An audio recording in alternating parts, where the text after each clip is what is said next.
All right, we're going live. So let's pray. Holy God, we gather together again virtually to study this book and to learn more from the history so that we can be changers of the future. I thank you for all who are here on this study and all the lives that are represented and the open minds and hearts to what we can learn from this to make the changes necessary. Guide us in all that we do and say. We pray this in your many names. Amen. Amen. Okay, the Socialist Challenge.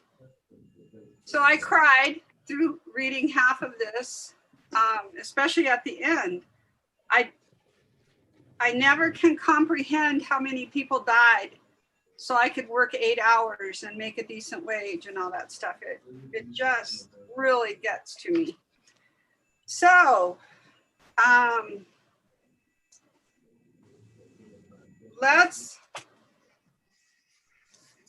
guess it starts off. No, it doesn't start off with that. Sorry, wrong page. Okay, so I thought this was a decent question from Zen. In the suffrage movement, why is it included in the socialist material? Why was the suffrage, women's suffrage, included in the material about socialism? Other than somewhat being in chronologically the same time, there was somewhat of an overlap, but it wasn't that massive. The socialists were, to the extent they were open to everybody, they tended to disregard the gender bit a little bit more than some others. But I see the women's rights movement starting actually in the 1830s. And it had built and built and built. But they were arguing for the women have the right to vote. Some of them a generation before Karl Marx ever wrote. So it was a much older movement. And chronologically, they tended to come to fruition or strongest somewhat at the same time. But it's just like the populist movement in the 1890s was taken over by the Democrats. There's a tendency in the United States political spectrum for a progressive movement or a movement for change to be taken over by somebody else to strengthen their movement. And I would be inclined to see it that way. Do you all know any people, or have you ever confused socialism with communism? I don't think that's... I don't, but I hear it a lot, and it's so misleading. The common public is there. Yeah. Well, it's a catchphrase to bait and hook people.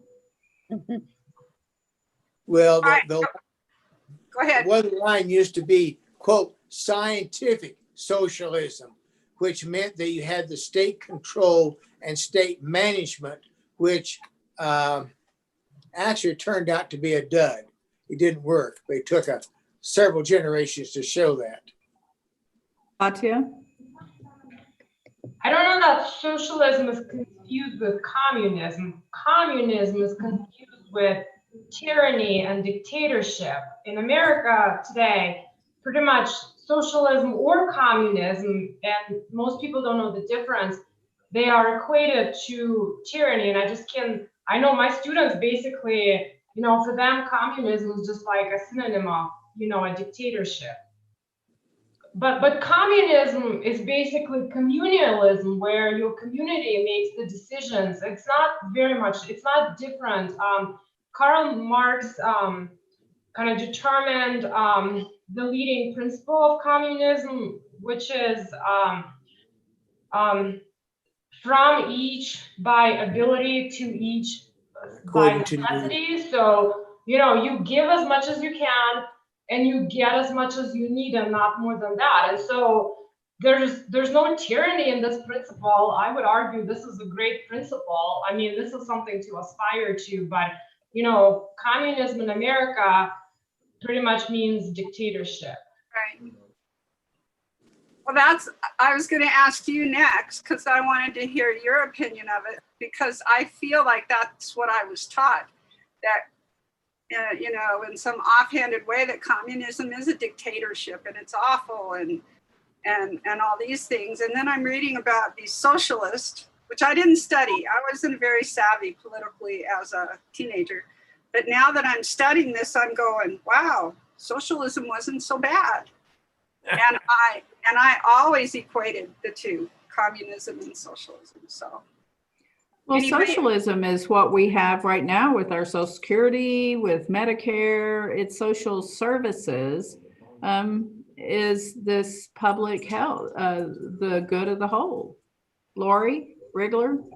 Now, the communism, if it could be kept the way that it should be, as a communal way of living, as Katya said, would be perfect. But due to human nature, there are always those people who say, why do I have to work so hard when I have to give everything I get to somebody else? And it begins to fall apart at that point. Ted? Well, there is a religious overtone to this. After all, Marx's grandfather apparently was a rabbi. But the problem with the establishment, as he viewed it in his works, is that there is no place in this theory for sin or for human failure. And if you don't have a place for sin and human failure, and the fact that people are imperfect, you're going to have a tendency to pick up dictators that think themselves perfect. So there, in this sense, is somewhat of a religious gap in the theory, in that it's assuming an inherent goodness in people that does not work out in reality. Yeah. Which could explain Karl Marx's disdain for religion, having a rabbi for a Grandfather. He rejected that and went the other way, and even attacks religion as the opioid of how does the quote go? Yeah, The opium. Katya? Yep. Well, a couple of things. We talked about the way of life of Native Americans and how it was all community-based, and that to me seems close to socialism or pretty much communism. I mean, people who refuse to be part of the community and play by the rules, they were not penalized. They were just sort of given, you can go and be on your own, and everything was communal. And I don't know, that seems to me that this is probably as close to socialism, or I mean, not socialism, but communism at least, because we do have quite a few countries in Europe that actually openly, practice social democracy. And the second point is, yeah, it's true. I mean, communism sort of deals with like ideals, like social ideals. But to me, it's like a deeply philosophical question. But if you look at capitalism, it's almost like it extols, human vice. It's sort of like profit, greed. The more the better. Pursuing a system that is not sustainable. So philosophically, I think it's better to aspire to maybe a more idealistic, even though maybe not fully realistic system, than to embrace the system that is so inherently flawed. Katya, do you feel free to teach this to your students? Well, I don't teach history. I teach literature. But I mean, I do bring up, inevitably through literature, we talk about certain things, in the setting. I personally I personally do feel free. I mean, no one has ever told me, with the exception of some parents here and there had objections to certain things, but mainly those things have to do with like expressed sexuality. Even though I don't teach anything that is very overt, but even the mentioning of human sexuality, just like, send people's paradigms crumbling. But yeah, I guess my administration has been quite supportive. And I think my experience is that in APS, it really depends on like at which school you are. I know that like schools on the West Side are more sort of conservative. It's sort of like rooted in the type of community. We as a magnet school draw from all over town. I mean, our population is very diverse. So yeah, I'm lucky this way. I feel like quite lucky this way. Well, I feel like that was a great segue to another part of the chapter where it was talking about Mark Twain, Jack London, Melville, Flaubert, Tolstoy, and they wrote to socialism. Do you guys have anything to say to that?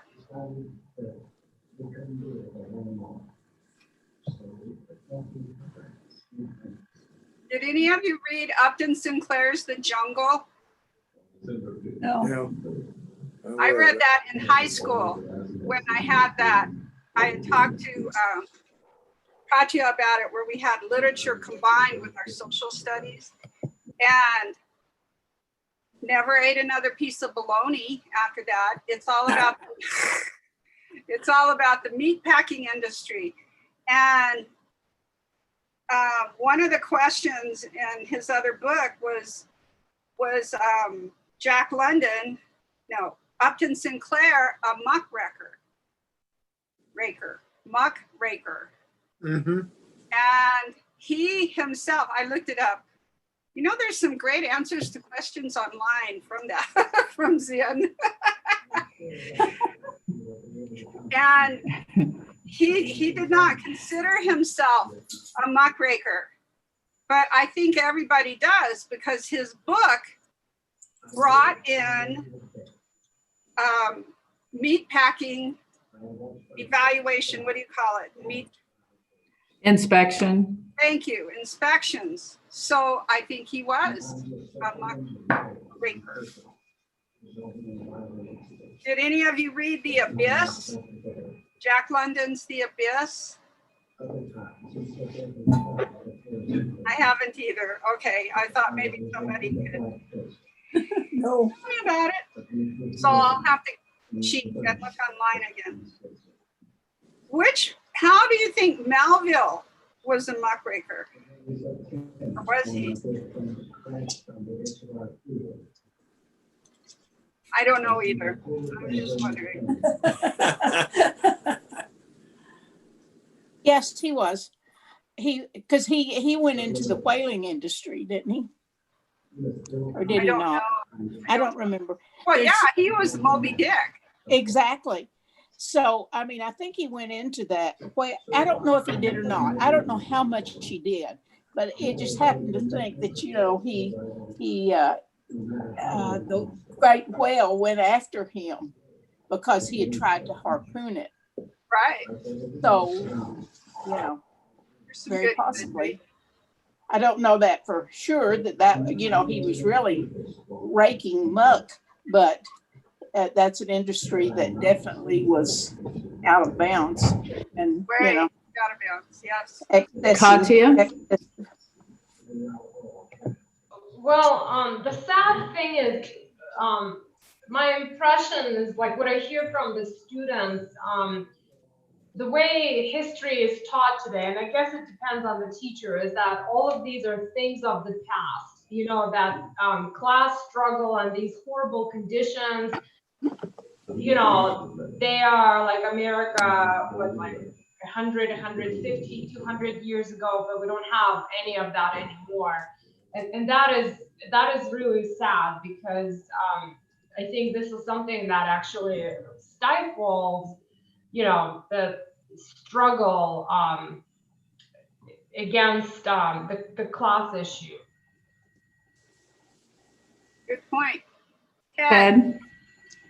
Our son, who is very well read and was here a while ago, commented that part of what we're going through right now is the fact that the United States may be the only heterogeneous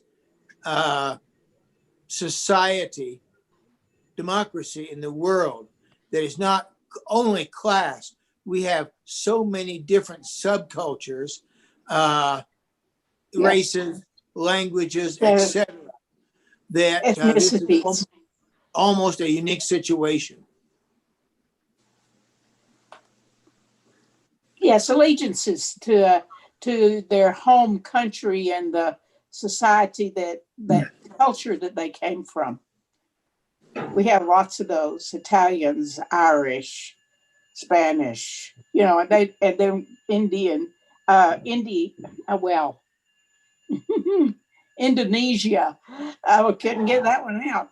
And those. I mean, so there's so many Chinese and Japanese, and we have a lot of Koreatown here, and we have lots of immigrants around us.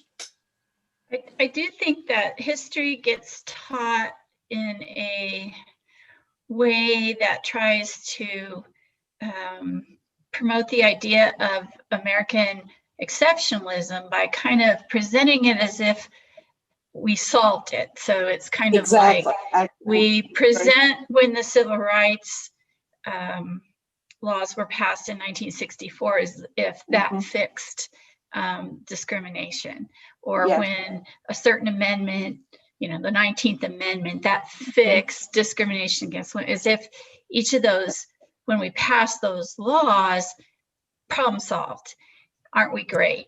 And instead of understanding that those steps are really just only laying a foundation, but there's a lot of implementation and cultural shift that needs to happen to make those truly solved, and we're not there on hardly any of it, really. Right. And so, but it gets presented to kids like gold, here's another gold medal the US gets because we did this or we did that. And it's not that those things are bad, those are good things, but I don't think we do a balance very well until you get to college. I mean, you can take classes with this very book in college, but I don't know of any high schools that are using this very book. Brian? My daughter read it in high school. We have a real pacing problem when we teach history too. I took U.S. history in 11th grade, and we only got up to, and we didn't talk about the Korean War. We got up to World War II, and that was the last week or two was basically, and here's a bunch of events in order that happened. Boom, done. And so we didn't talk about any of the stuff that's even remotely contemporary, simply because we spent too long on earlier events. I read somewhere where I don't remember who, because it just went in and out my brain, but it was referring to the United States that we give African Americans more trouble than any other country. What do you guys think of that? That is true. We're the only place that has African Americans. Not really, but I wonder if that's still true, as so many people from Africa have been migrating into Europe, and the population has increased there over the years. I don't know what the situation is, but there's a larger Black population in some of the European countries now than there used to be. well, and Well, and to Ryan's point of African American is there are in fact African Americans who have left this country, gone to Europe, and found a better experience. I was watching a lot of documentaries, especially during Black History Month after George Floyd, and it was amazing the number of people who had left, gone to Europe for whatever, if they were in the music industry or what have you, found it to be much more inclusive of them, that they either hated to come back or didn't come back. And so they stayed because they were treated better. A lot of jazz musicians Yes. left America. I've read that time after time. Yeah, it was okay to have them playing for people, but not eating in their restaurants and sleeping in their hotels. But they could be on the stage entertaining them. It's kind of the way we do sports today. Yeah. Dave. I think a lot of that is because the influx of African Americans to European countries came much later. My father immigrated in 1923, and from his little village in Germany, he had never laid eyes on a Black person in his life. And he was in Corpus Christi, Texas, walking down the street. He saw this man, a Black man walking down the street. He was with his buddies. He says, "My God, what happened to that poor guy? Was he in a big fire or something?" Oh my gosh. And they laughed and they said, "No, he's just a N-word." And so from that day forward, that's the word my father used, not knowing that it meant something bad. And it was well into my teenage years that I think I kind of explained to him that maybe he ought to try to use a different word.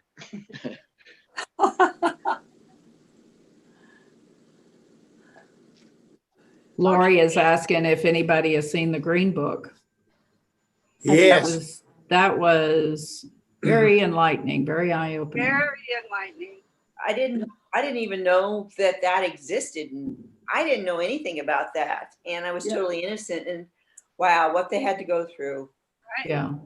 I didn't see the movie, but the PBS had a documentary about it just last week. That was the movie's very good. The movie's It is. It is. And I have some Don Shirley music that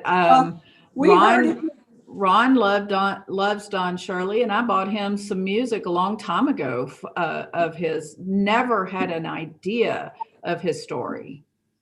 Yeah. But I heard a lot of Black people were really, really critical of that movie being kind of idealized and not actually very realistic. Well, it shows a hero, a white hero again. Yeah. We were lucky enough back in the early 60s to see him in person when we were at New Mexico State. in concert. And he saw him in concert. He was talented, very, very gifted. He was amazing. Yeah. Okay, I want to turn the conversation just a little bit. I never heard of this. How many times do I say that about this book? Was Taylorism. Anybody have anything to say about Taylorism? What kind of ism? Say it again. Taylor, Taylor. Huh. Now that we're all looking it up. Well, I looked it up on the internet. So do you want me to read it? Yeah, because that's all we're doing. Okay, Fred W. Taylor began Taylorism, and he worked for a steel company. He was a foreman, and he closely analyzed every job in the mill. And he worked out a system for the division of labor that included mechanization, piecework, and a wage system to make workers interchangeable. And then it made it sound like that was a negative thing. So, Ted, do you know anything about Taylorism? No, I don't, but I am aware that this was a time period where you had people those have read the book Cheaper by the Dozen. The father of that family was an efficiency expert. The industry started hiring these people to teach their workers the most efficient possible way to do the work so they could speed up the production lines or produce more of the product. And this sounds like a spin-off of that. And this is something that enters in, really the book doesn't get deep into, but it becomes part of our industrial technology, where and what's happening right now, for instance, with Amazon, where you work as fast as possible all day long and still try to keep it error-free, and it simply long-term destroys the workers. No one can do that 8 hours a day without eventually hitting the wall. So it's still going on. None of this stuff has stopped.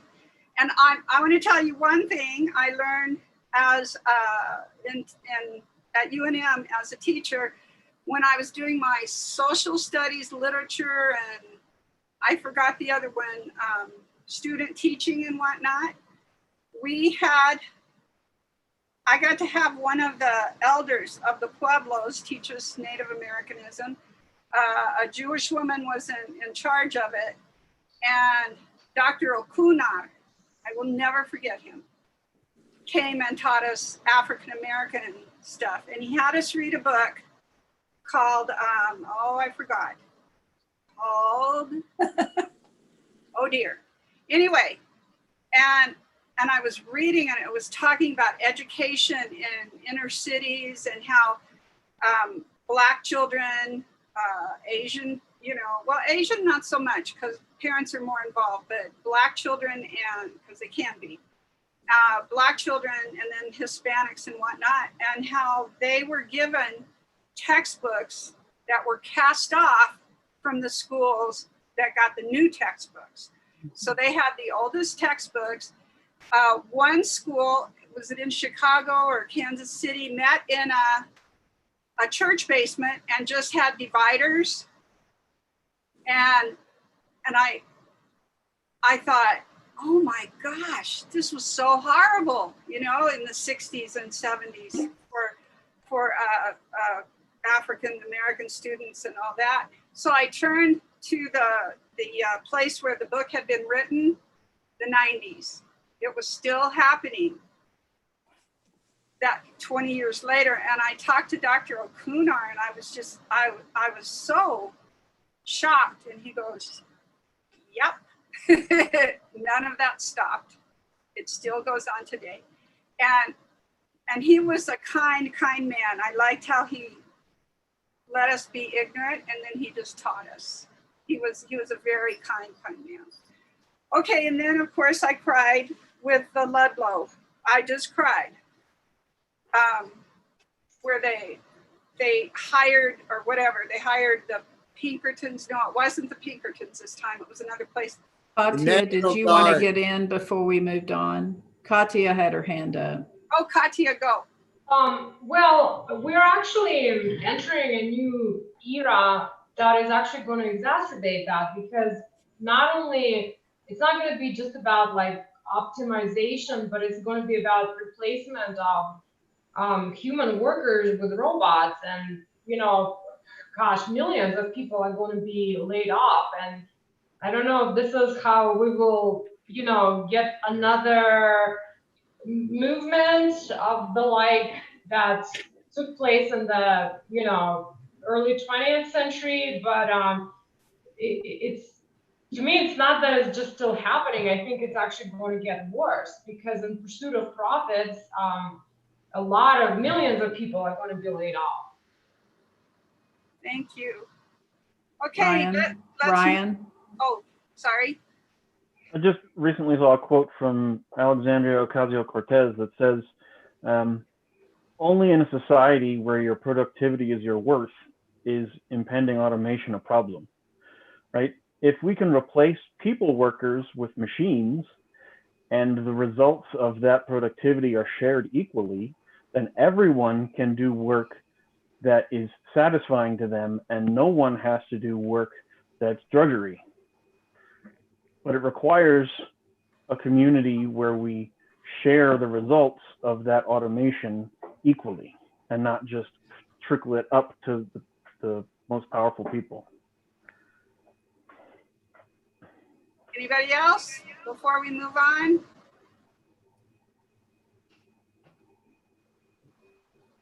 Okay, Eleanor, I'm handing it over to you for chapter 14. War is the health of the state.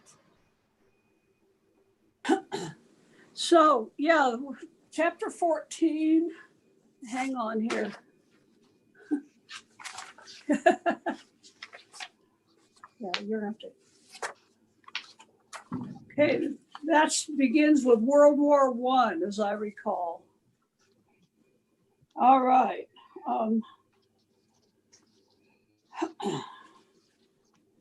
So this is when immigration and the laws on immigration really took a hold. We see a really, what should I say, negative attitude toward immigrants starting at that time. That's 13. Is it? That's chapter 13. I thought it was 14. Okay. So, but the laws in the early 1920s is what I'm thinking.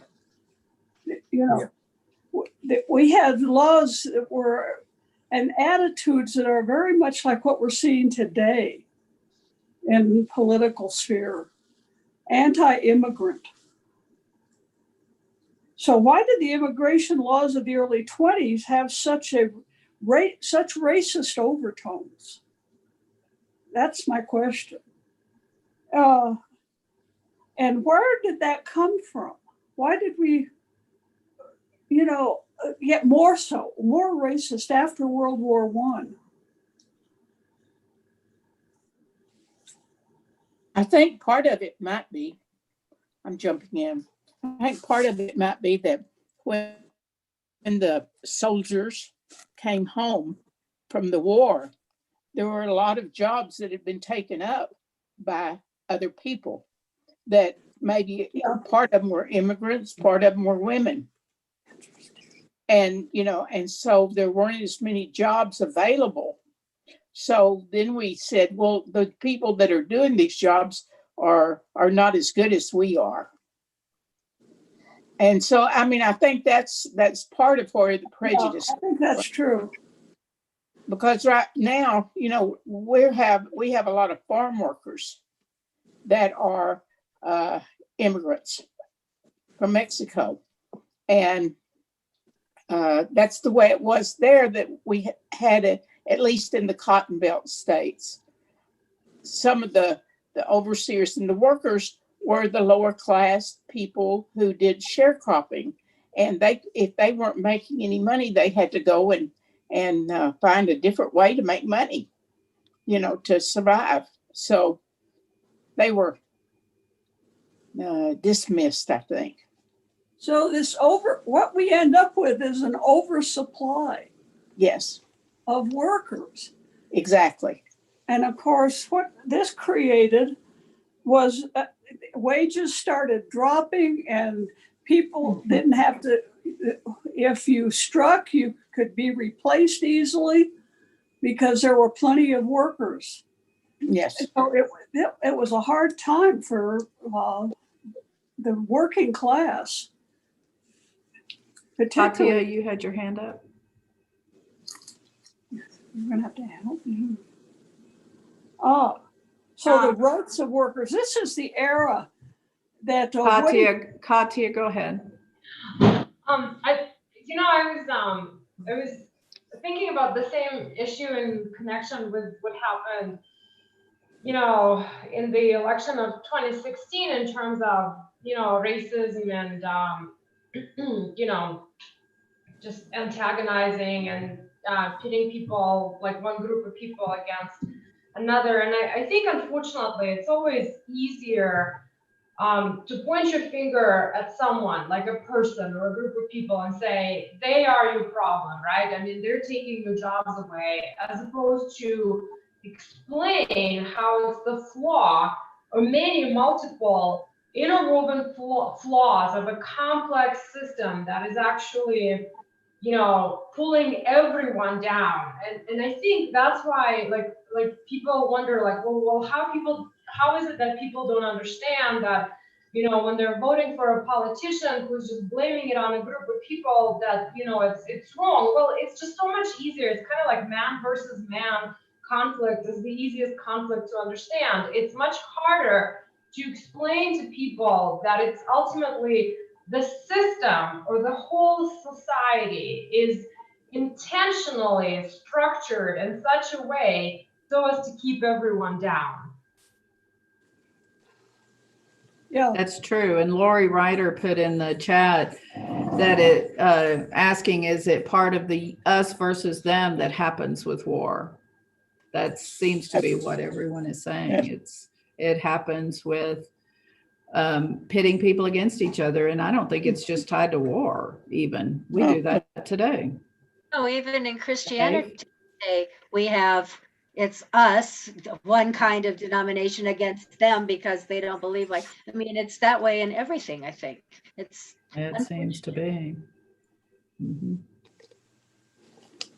we haven't mentioned the IWW, International Workers of the World, that are, you have to feed into this. And we have to talk, how did the unintended consequences of the international or intentional lawlessness of the IWW affect their goals and our goals even today for socialism? You think that's part of why this country is so anti-socialism? It goes back to the turn of the century and following the war, when they were agitating for it.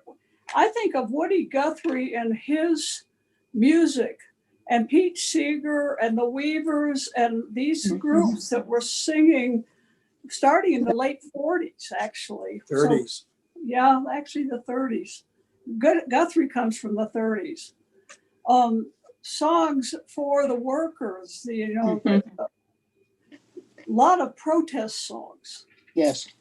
That are coming out with this. Eleanor, could you repeat the question? So, yeah.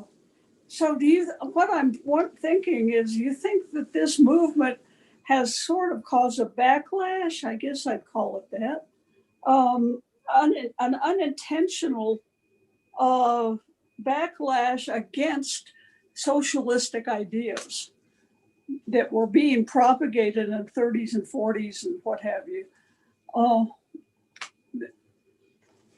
I, of course, am way over there with the protesters.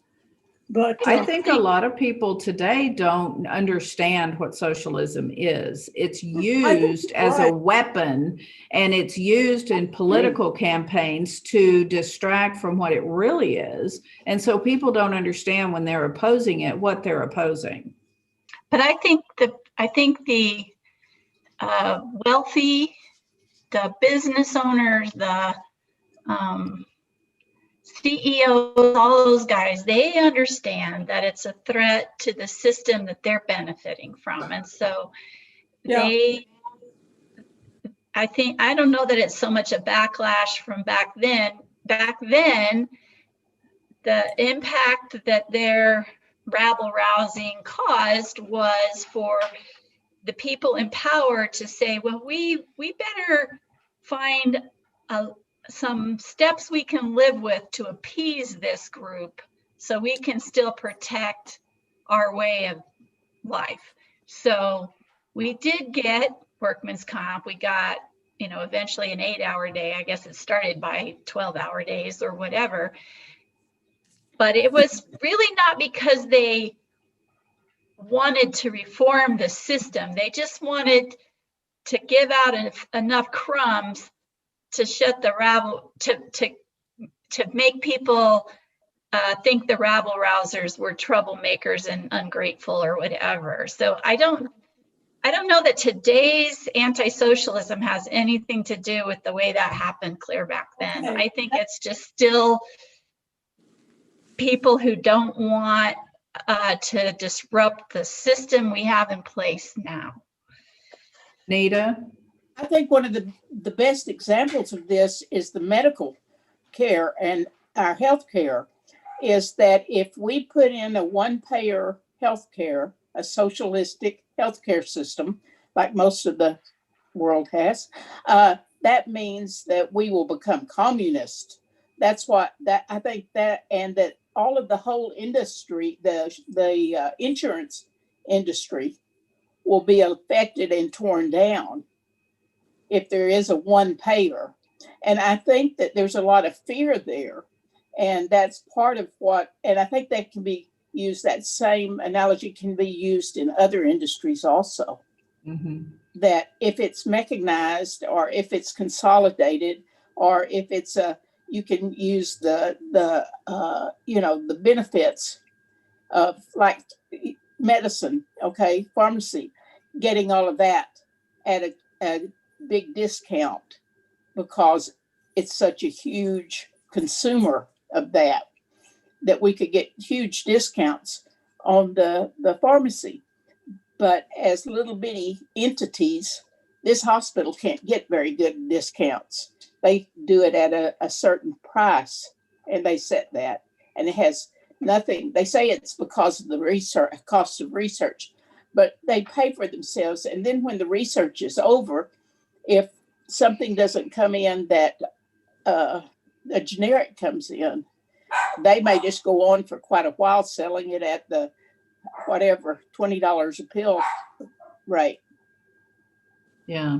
Katya? I think that the backlash came from those in power, not the population, because they actually were, the Wobblies and just the unions were very popular and drew like hundreds of thousands of people, and many of them were accused for crimes that they didn't commit. But here's a quote from Howard Zinn, is that that those in power realized that what was needed was a carefully planned and wisely directed effort to instruct public opinion as to the real meaning of socialism, and it must be very skillfully and tactfully carried. And so what happened is, the people in power, the capitalists started a campaign that lasted decades and even longer, that basically destroyed the truth about what socialism is. Ryan put a quote in the chat: freedom is never voluntarily given by the oppressor. It must be demanded by the oppressed. Unions gain concessions by public discontent. Ted? I think I understand now my father's attitude towards the Wobblies, because though certainly not part of the establishment, he was a mechanic, he also did some time as a law enforcement officer. And the IWW tendencies to bring in so many fellow strikers that they jammed the jails and they jammed the law enforcement system produced a negative reaction towards the whole concept of socialism that they were supporting. And I suspect there were a lot of others that had a similar view, that it wasn't against the socialism per se, it was against these tactics which were jamming the whole legal system in the name of overloading a strike with so many individuals that there could be no justice at all.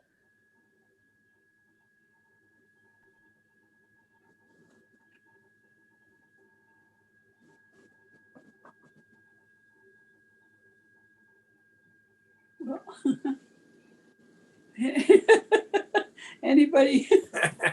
Don't you think that that's what protests do? They try to show by the numbers of people. I mean, this is different. I understand that you're talking about a different thing with the unions and the strikes, but I mean, any protest, that's one of the things they try to do, is to show their real motivation by how many people, how many marchers they can get. And so that's a show of unity of this group. So if the lawmakers think that this is something that most of the people want, then they'll consider it. I think that's part of the motivation for joining these large marches and stuff. Yeah, but there's one thing to march for change. There's a women's march today in DC, for instance. Mm-hmm. There's another thing which deliberately attempted to get so many arrests to jam the legal system. Exactly. And those who wanted continuity and a legal system, and these could very well be part of the poor, you see, would get a negative impact from this deliberate effort to jam the legal system. Right, exactly. Katya? Well, in the system that does not support justice, disruption is the only way to go. I mean, they were doing it on purpose. It's kind of like, you know, there's a difference between 5 teachers going on strike and teachers across the country going on strike. And then you can say, well, they're just getting negative attention to themselves. And actually, this is something that is being used, you know, against teachers going on strike all the time. They don't care about the students. They don't care about the education. You know, if only 5 people get arrested, it doesn't get anyone's attention, and they will not get fair trial. They'll be, you know, penalized for their, you know, protest.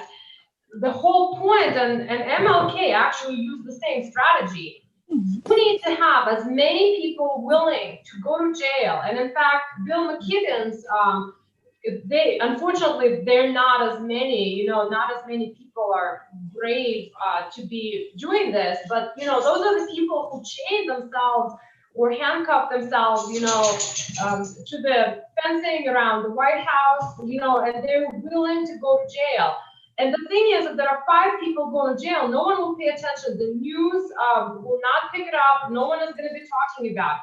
But if hundreds, if thousands of people go to jail, that's when the system collapses. And this is when it gets attention. This is when those people do not go to jail.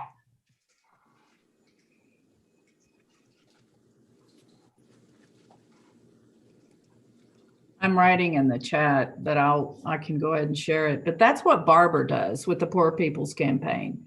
All the prep time before a march and a rally is spent banding people with who is willing to be arrested, who will not, and what to do if you're arrested, what to take on your body, what not to take on your body. That's his point, is to bring attention to it. And the people that get arrested bring more attention to it, because it, like you say, Katya, if it's only a few, then it doesn't bring any attention to it.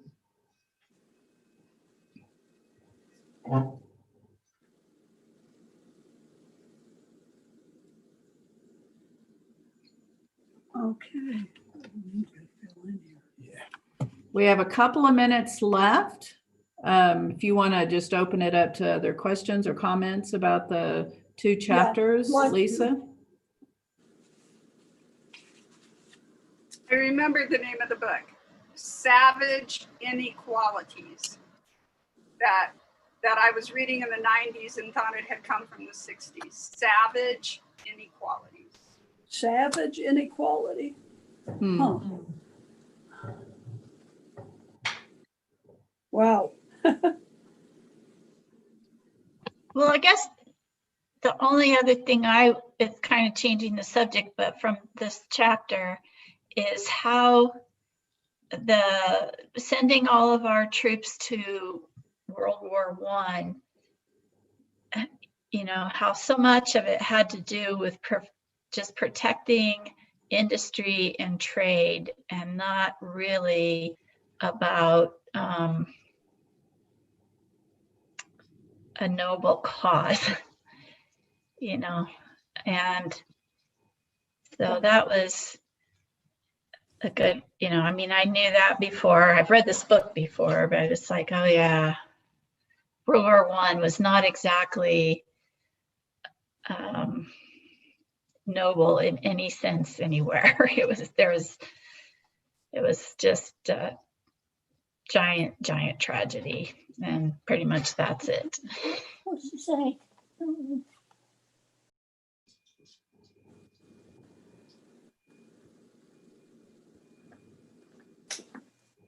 Anyone else? I was really disturbed by how much the Sedition Act really not just discourages, that's like too mildly said, basically penalizes people from speaking up, and doing anything against any kind of war that the government chooses to engage in. It completely takes away freedom of speech. I mean, it basically just creates this clause like, whoops, in this situation, you cannot agitate against the government.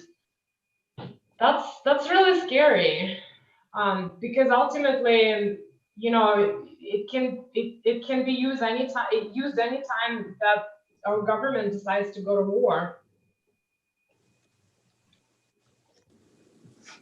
That's true. You're talking about the Espionage Act? Yeah, I was impressed with the fact that the Supreme Court overruled and upheld all those convictions, and how it was all for their own interests, our country's supposedly interests. Well, and it's still, now that we're sort of perpetually in war somewhere, it means that that's in the background all the time. All the time, yep.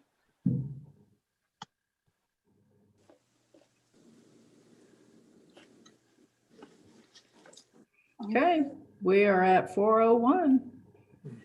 Good discussion. Chapters 15 and 16 next week, correct, Ted? Yes, that would be lecture 8, and it's in the can. It's lecture 9 we need to get out before a week from Wednesday. Right. So I will be on R&R this week. So Brother Ryan is going to host the event, the discussion next Sunday. I will be back on Tuesday. Ted, we can schedule offline. That's that discussion, that lecture. So I'm going to stop our recording here.